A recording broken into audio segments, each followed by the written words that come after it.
নমস্কার, আমি বর্ষা।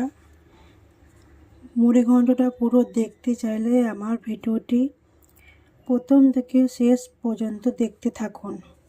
ঘরোয়া পদ্ধতিতে মুড়ি ঘন্ট। এদিকে আমি তেল গরম বসিয়ে দিয়েছি কড়াইতে। মাছের মাথাটা ভালো করে ভেজে নেব।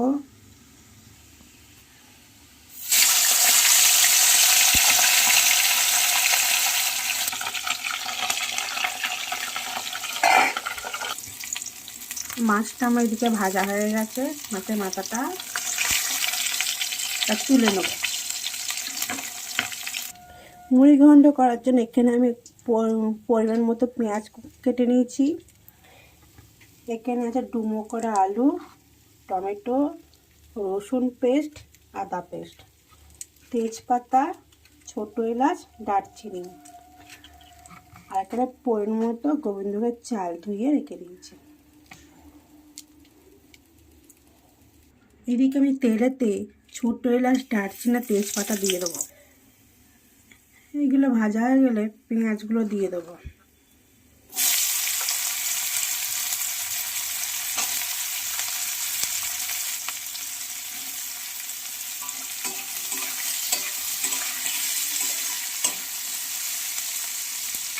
পেঁয়াজটাকে ভালো করে ভেজে নেব।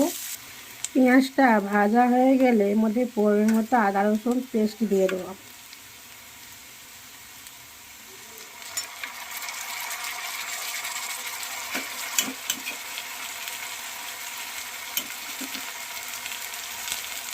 ভালো করে কষিয়ে নেব। তারপর পরিমাণ মতো হলুদ গুঁড়ো,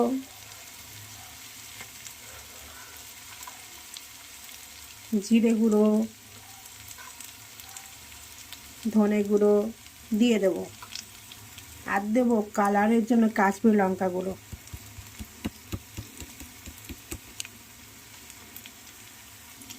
ভালো করে নেড়ে চেড়ে নেব।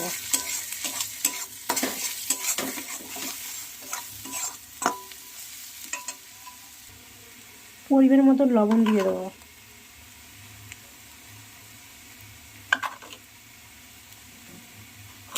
দিয়ে ভালো করে নেড়ে চেড়ে নেবো। নাড়াচাড়া করে টমেটোটা দিয়ে দেবো। তারপর ভালো করে কষিয়ে নিয়ে একটু জল দিয়ে দেবো। আমার এগুলো পেঁয়াজ টেঁয়াজ সব কষানো হয়ে গেছে। এরপর আলু দিয়ে দেবো। আলুটা দিয়ে ভালো করে কষিয়ে নিতে হবে। আলুগুলো আমার ভালোভাবে সিদ্ধ হয়ে গেছে। এবার চালটা দিয়ে দেবো।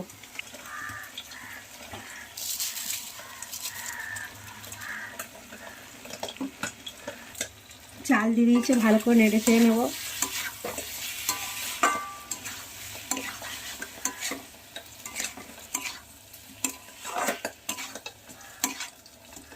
নেড়ে চেড়ে নিয়ে পরের মতো জল দিয়ে দেবো। যতটা চাল নিয়েছিলাম তার ডবল জল নেব।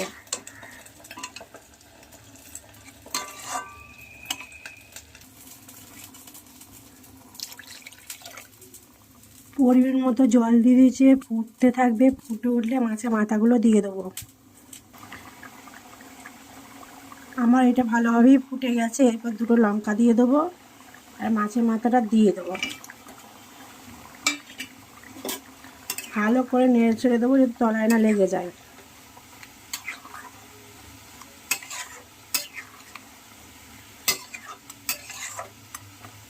ফুটতে থাকুক। এটা পুরো শুকনো শুকনো হবে, তারপর নামাবো।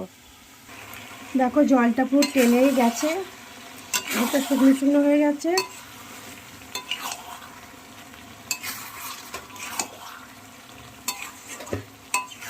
এর মধ্যে আমি ঘি আর গরম মশলা অ্যাড করে দেবো।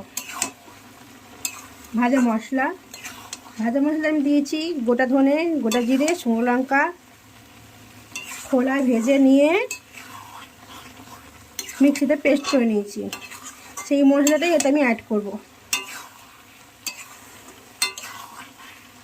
দেখতেই পাচ্ছ হয়ে গেছে।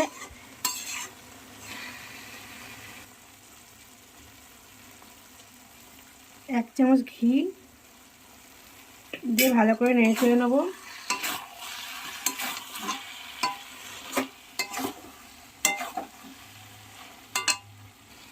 আর এক চামচ ভাজা মশলা দিয়ে দেবো, দিয়ে নাবিয়ে নিয়ে